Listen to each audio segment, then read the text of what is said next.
Hey there! Are you tired of those pesky spelling mistakes creeping into your emails, social media posts, or comments?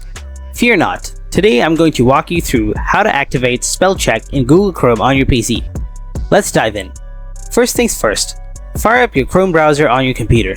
Then spot the trusty three-dot icon nestled in the upper right corner of your screen. Next up, give that icon a click and select Settings. After that, navigate over to the left-hand side menu and tap on Languages.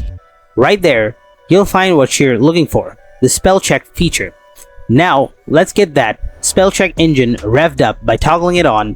Check for spelling errors when you type text on web pages. Moving on, opt for the enhanced spell check option. Last but not least, flip the switch for the language you want spell check to work with. And just like that, you're all set. From this moment forward, if you slip up while typing in Chrome, it'll kindly flag it for you with a neat red line. So there you have it, folks. That's the lowdown on activating spell check in Google Chrome on your PC. If you found this video helpful, be sure to hit that like button. Hungry for more Chrome tips and tricks? Well, you're in luck. Hit subscribe because I've got plenty more where that came from. Thanks for hanging out, and I'll catch you in the next one.